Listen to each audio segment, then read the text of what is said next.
Hare Krishna. Hare Krishna, Prabhu. Please accept my humble obeisances of Pradesh Krishna Prabhupada. Jaya goes to Prabhupada. All right. So, would you like me to read? Would it be easier? Yes, yes. Yeah, you can read, Prabhu. Okay. I'll just, I can't share screen right now. There we go. Okay.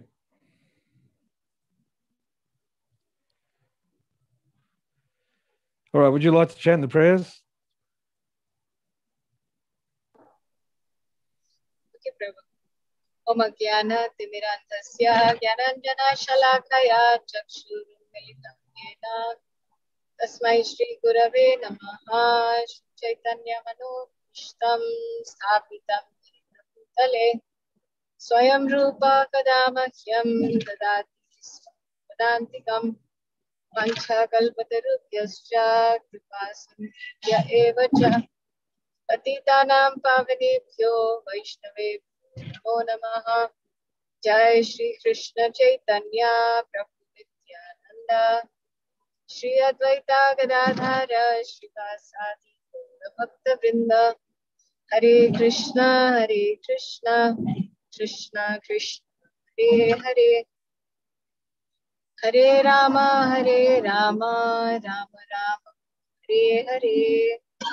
Narayanam Namaskritya Naram Chaiva Narottamam Devim Saraswatim Vyasam Tato Jayamudindayet Nashtaprayeshu Abhadreshu Nityam Bhagavata Sevaya Bhagavati Uttama Shloke Bhaktir Bhavati Naishtaki. Okay, reading from Srimad Bhagavatam, Canto 4, Chapter 20, verse 11, the creation of the fourth order. Om Namo Bhagavate Vasudevaya. Om Namo Bhagavate Vasudevaya. Om Namo Bhagavate Vasudevaya. Udashinam Ivajjaksham Dravya Jnana Kriyatmanam Kutastam Imam Atmanam Yo Veda Noti Sobanam. Translation: anyone who knows that this material body, made of the five gross elements, the sense organs, the working senses, and the mind, is simply supervised by the fixed soul, is eligible to be liberated from material bondage. Purport by His Divine Grace A.C. Bhaktivedanta Srila Prabhupada. This verse describes how one can become liberated from material bondage. The first point is that one must know that the soul is different from the body. The soul is called Dehi, the one who possesses the body, and the material body is called Deha, or the embodiment of the soul. The body is changing at every moment, but the soul is fixed. Therefore, the soul is called Kutastam. The change of body is enacted by the reactions of the three modes of material nature, One who has understood the fixed position of the soul should not be disturbed by the incoming and outgoing interactions of the modes of material nature in the form of happiness and distress. In Bhagavad Gita also, Lord Krishna recommends that since happiness and distress come and go due to the interaction of the modes of nature on the body, one should not be disturbed by such external movements. Even though one is sometimes absorbed in such external movements, he has to learn to tolerate them. The living entity should be always indifferent to the action and reaction of the external body. Lord Krishna says in Bhagavad Gita that the body, made of the gross physical elements, earth, water, air, fire, and sky,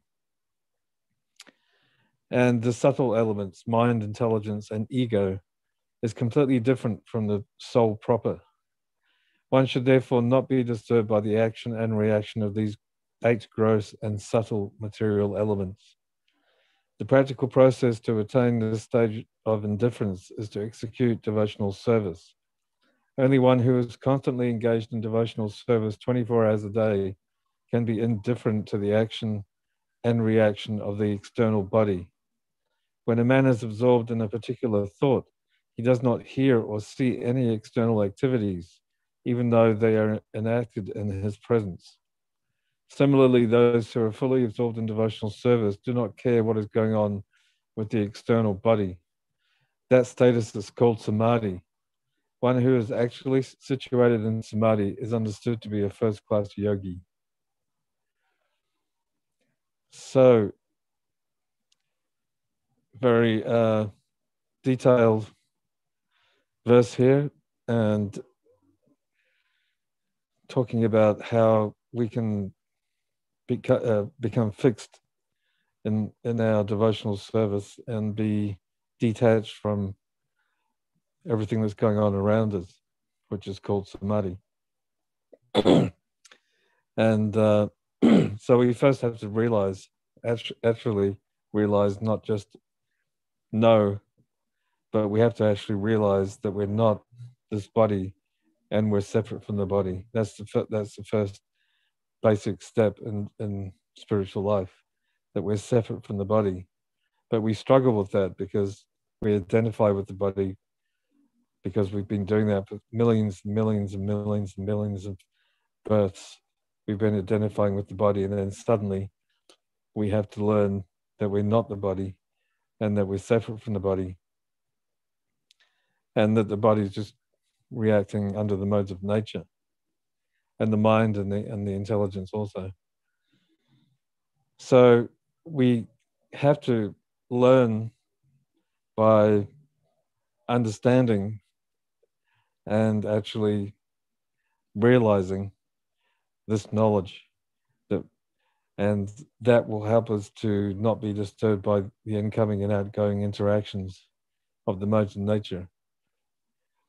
And that comes in the form of happiness and distress. And and we can't be disturbed by that because we know we should understand that it's temporary. Temporary material happiness, temporary material distress.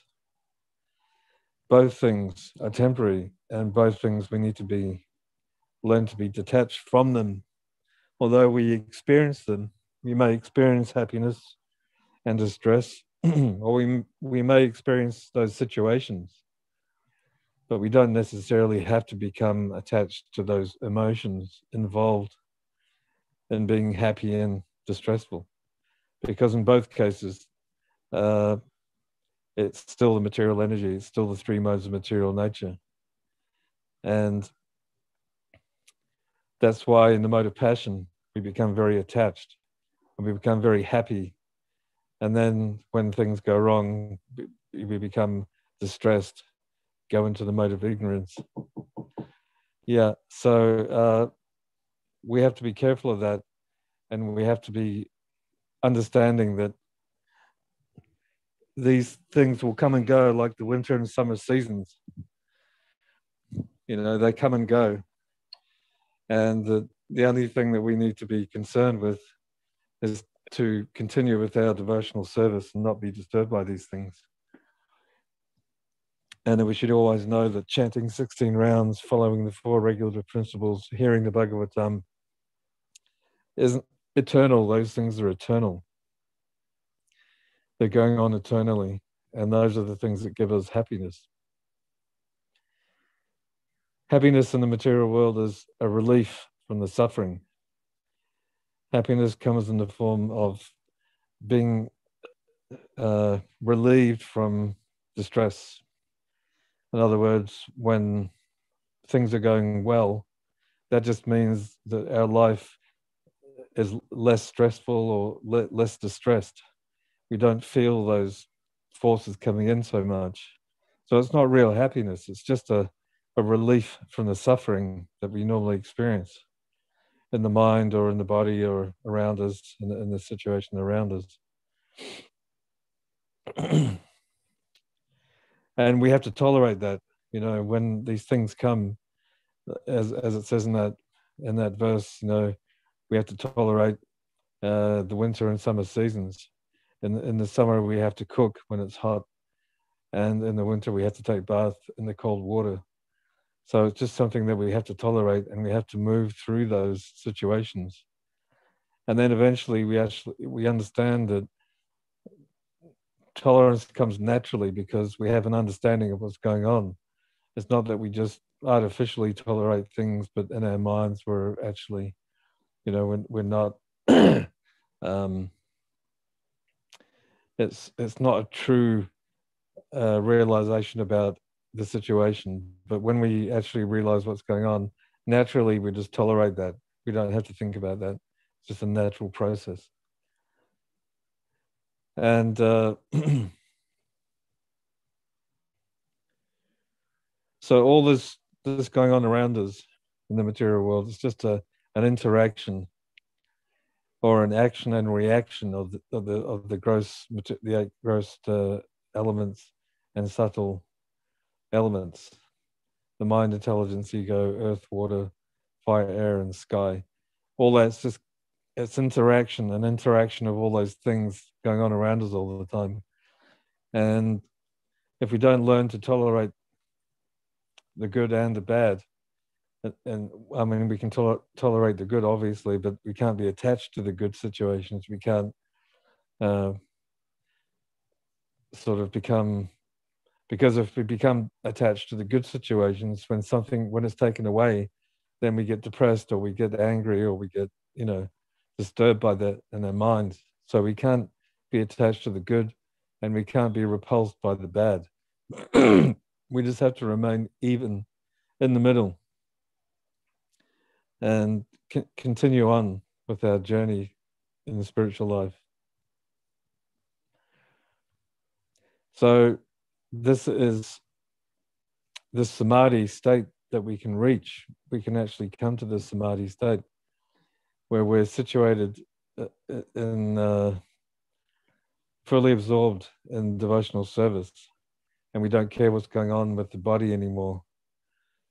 In other words, we're not disturbed by what's going on with the body anymore. We're not disturbed by that. We're not happy when things are going well. We're not just, disturbed when things are not going well with the body. We just don't care. You know, it's not important anymore. And that's because we've absorbed in our devotional service. Sometimes you can feel that actually when you, it says here, the example is when a man is absorbed in a particular thought, he does not hear or see any external activities. And you can feel that sometimes if you chant really intensely, if you're really focused on chanting, for instance, you just forget that you're actually in the material world sometimes. You're not acknowledging the situation you're in. So you sort of just forget about what's going on around you and even where you are. You just become so absorbed in the sound of the holy names that it takes you away from all this, and you don't really care where you are, because even sometimes you get realizations about time, how time is actually an illusion also. It's real, but it's something that is not real in the spiritual world. There's no time in the spiritual world. So sometimes you get these realizations that it doesn't matter about time. It doesn't matter about what's going to happen with the body. It doesn't matter where I am right now. I just have to stay focused on the sound of the holy names, and all this around me doesn't matter anymore for that time. And that can actually bleed into all your other aspects of service also. When you're worshipping the deities, when you're doing Sankirtan, whatever you're doing that's related to devotional service, you just become so absorbed in that you just forget about what's going on in your life. You know, it doesn't matter anymore. It just becomes a secondary sort of consideration, and the main consideration is that you're focused on the Lord somehow. Okay, I think that's all I can say about that, unless you have something you want to say.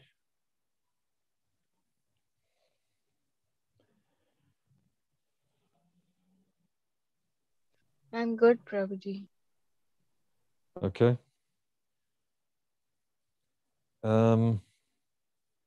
Did someone want to read the next verse?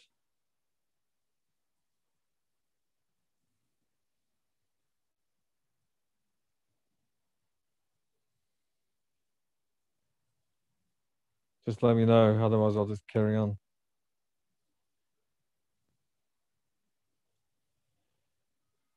Okay, I'll just carry on unless someone wants to chip in. So we're up to verse 12. Vinasya ligasya guna pravaho dravya kriya karaka chetana tamama atmana drishtasu sampatsu vipatsu surayo navikriyante mai badha sudrida. Translation. Lord Vishnu told King Prithu, "My dear king, the constant change of this material world is due to the interaction of the three modes of material nature. The five elements, the senses, the demigods who control the senses, as well as the mind, which is agitated by the spirit soul. All these taken together comprise the body.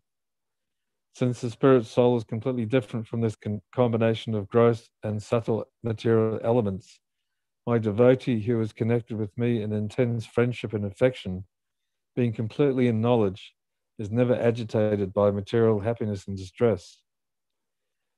Purport by His Divine Grace A.C. Bhaktivedanta Srila Prabhupada. The question may be raised that if the living entity has to act as the superintendent of the activities of the bodily combination, then how can he be indifferent to the activities of the body? The answer is given here. These activities are completely different from the activities of the spirit soul of the living entity. A crude example can be given in this connection. A businessman riding in a motor car sits in the car, supervises its running, and advises the driver. He knows how much gasoline is used up. He knows everything about the car, but still he is apart from the car and is more concerned with his business. Even while riding in the car, he thinks of his business and his office. He has no connection with the car, although he's sitting there. As the businessman is always absorbed in thoughts of his business, so the living entity can be absorbed in thoughts of rendering loving service to the Lord. Then it will be possible to remain separate from the activities of the material body. This position of neutrality can be possible only for a devotee.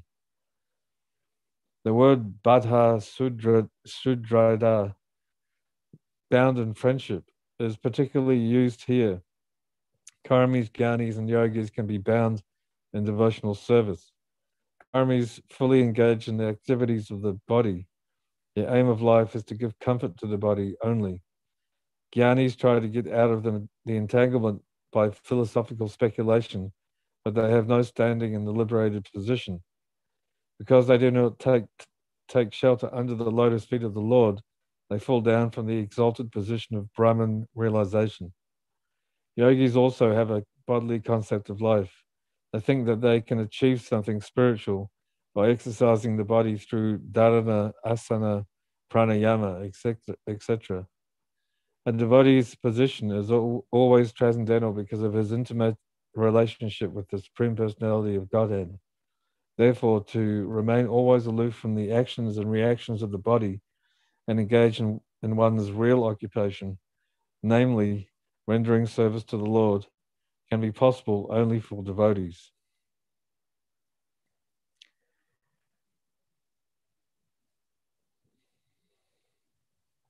So a continuation here from the previous verse. In the purport, Srila Prabhupada gives us a very good example of the businessman in the car who's directing the car. He's telling the driver what to do. He knows how much gasoline is in there, how much is left in the tank. He knows everything about the car. But he's thinking of his business, what he's going to do today. He's got a meeting coming up, whatever it is. He has to sell something. So even though he's in the car and he's taking advantage of the vehicle, his mind is completely somewhere. It's completely in his office. You know, it's like he's actually in his office, but he's on his way in his car.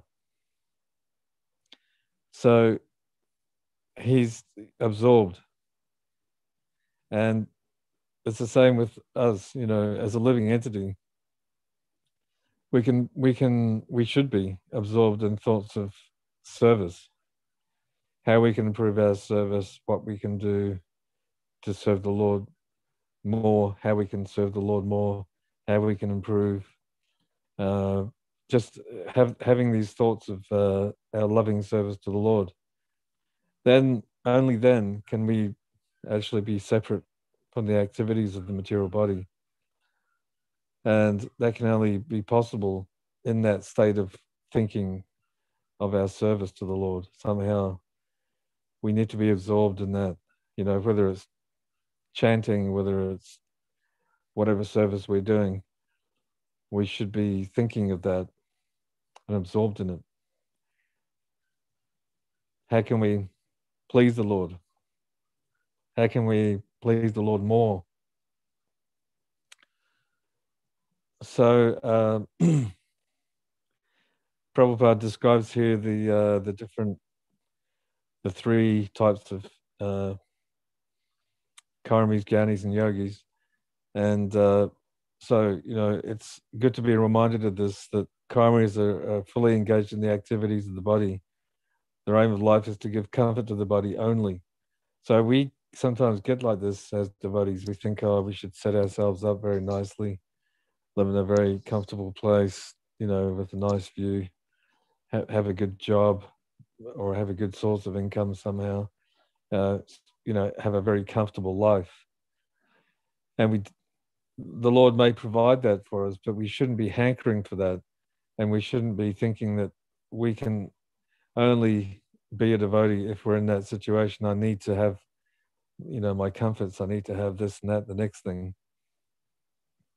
So we should come to the stage that in whatever situation we're in, we can think of the Lord and we can serve the Lord somehow. We can chant the holy names at least, or we can somehow serve the Lord or somehow think of the Lord in any situation, whether we've got a nice, comfortable place or we haven't got one, or we're in a sort of very, you know, difficult situation, as we've seen with great devotees in the past. You know, especially I'm thinking of Prahlad Maharaj, where he was in a very uncomfortable situation for a devotee, having to tolerate so many different situations, and you know, just completely dependent on the Lord in all these situations. And you know, in a dangerous situation, ultimately, you know, about to be killed by his father. He always was depending on the Lord. He wasn't fearful. He wasn't fearful in any of those situations, because he realizes, of course, being a pure devotee, he realizes that everything is controlled by the Lord ultimately. So we just need to take shelter of him in all these situations, and not get caught up in these types of things, you know.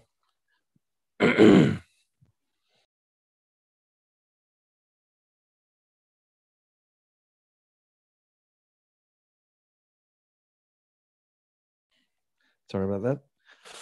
So we also have to be in this position of rising above the body and the bodily demands, and thinking that we need to do, you know, for instance, Prabhupada mentions here, people are thinking they can achieve something spiritual by yoga, uh, exercises, you know, and you can't do that. That's all completely on the bodily concept of life. So we have to be careful of these diversions in our spiritual life, so we don't get caught too much up in these distractions away from devotional service, and we just stay in our path of chanting very nicely, serving the Lord with determination and with love and with regularity. We have to be regulated in our service. And then we can remain aloof from all these actions and reactions of the body. And we can just continue undisturbed and stay on the path that we need to stay on.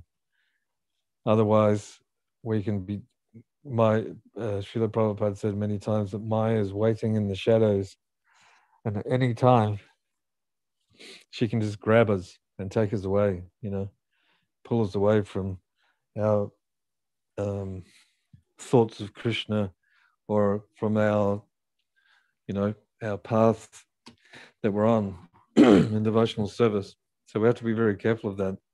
Maya's always there in the shadows waiting to grab us, because either we're going to be thinking of Krishna and chanting the holy names and following the process of devotional service, or we're going to be absorbed in the material energy. There's either one or the other. All right, that's about all I can think of to say. If someone else wants to comment, please go ahead.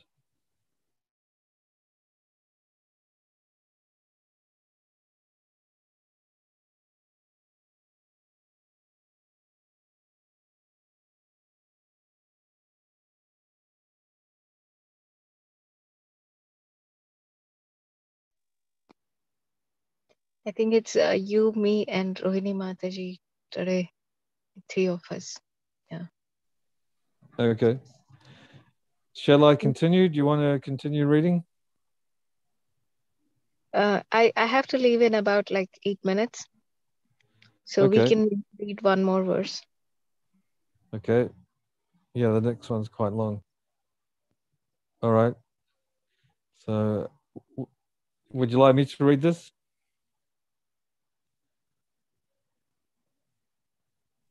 Sure, Prabhu. Okay. But we may not have so much time to discuss. Yeah, okay. Text 13. Sama samanotama madhyamadama dhamma sukhe cha jitendriya saya mayo pakla takila loka samyuto vidatsva vira kila loka rakshanam. Translation: My dear heroic king, please keep yourself always equipoised and treat people equally, whether they are greater than you in the intermediate stage or lower than you. Do not be disturbed by temporary distress or happiness. Fully control your mind and senses. In this transcendental position, try to execute your duty as king in whatever condition of life you may be posted by my arrangement. For your only duty here is to give protection to the citizens of your kingdom. Purport. Here is an example of receiving direct instructions from the Supreme Personality of Godhead, Lord Vishnu. One has to execute the order of Lord Vishnu, whether receiving it directly from him or from his bona fide representative, the spiritual master. Arjuna fought the battle of Kurukshetra under the direct order of the Supreme Personality of Godhead, Krishna. Similarly, here, Prithu Maharaj is also being given orders by Lord Vishnu regarding the execution of his duty. We have to stick to the principles stated in the Bhagavad Gita, Vayasamaka Buddhi. Every man's duty is to receive orders from Lord Krishna or from his bona fide representative and take these orders as his life and soul, without personal considerations. Srila Vishwanath Chakravarti Thakur states that one should not care very much whether he's going to be liberated or not, but he should simply execute the direct order received from the spiritual master.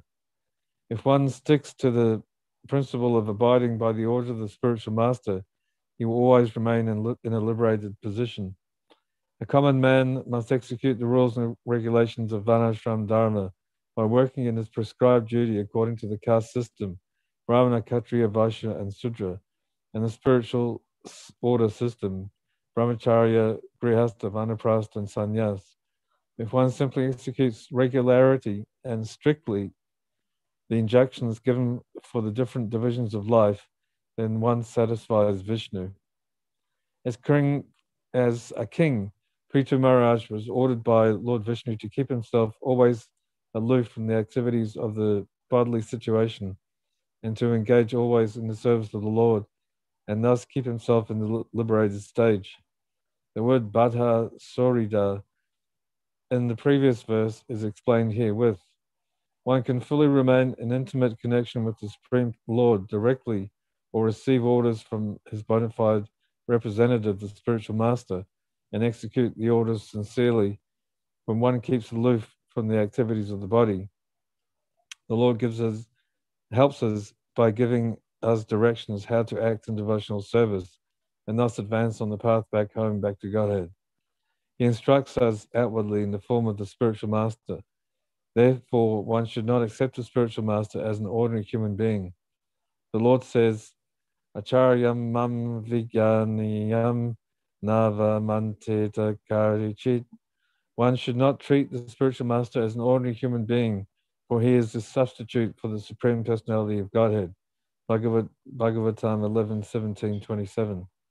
One should treat the spiritual master as the Supreme Personality of Godhead and never be envious of him or consider him to be an ordinary human being. If we follow the instruction of the spiritual master and execute devotional service to the Lord, we will remain always free from the contamination of bodily and material activities, and our life will be successful.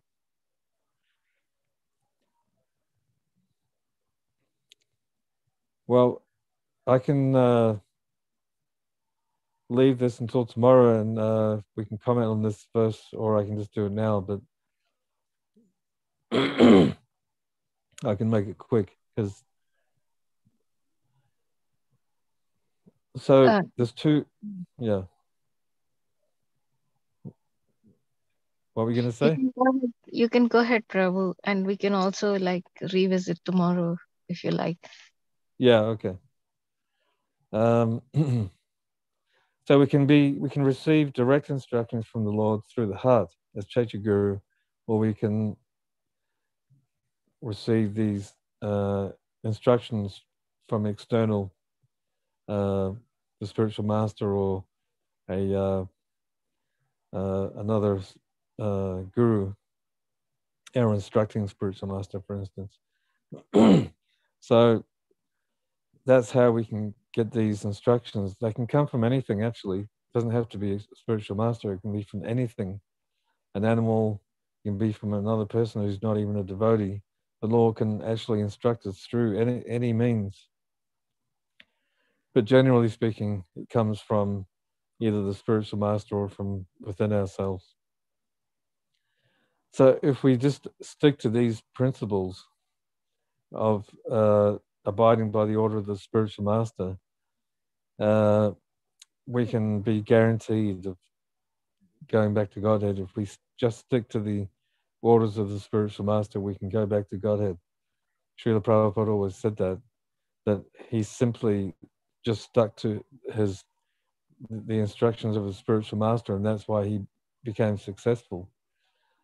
And that's why he could start a whole movement, was because his spiritual master was sending so many sincere disciples to help him. So because he was surrendering to his spiritual master's instruction, Bhaktisiddhanta Maharaj helped him.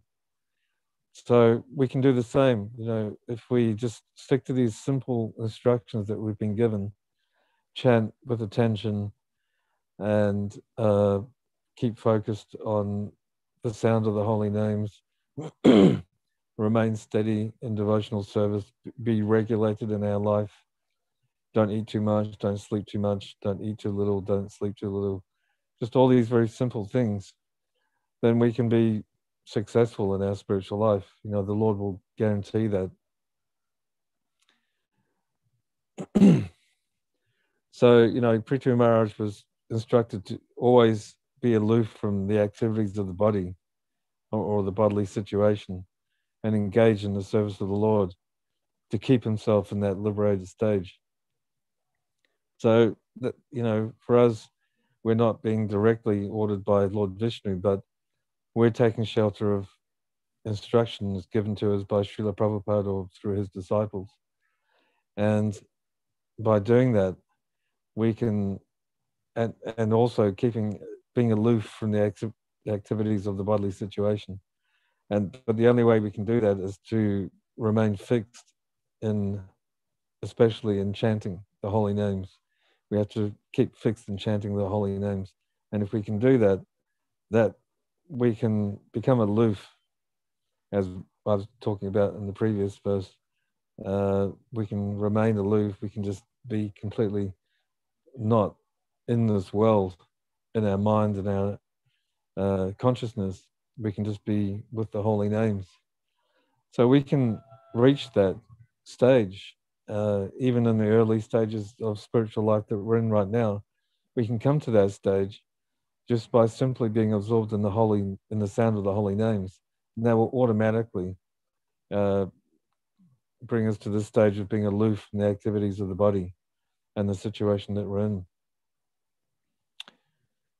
All right, so I know you have to go, Leader Mataji, so I'll just leave that for now, and maybe we can just start with someone else tomorrow commenting on this purport here. Thank you, Prabhu. Thank you, Rohini Mataji, for joining. Hare Krishna. Hare Krishna, Mataji. Thank you so much. Hare Krishna.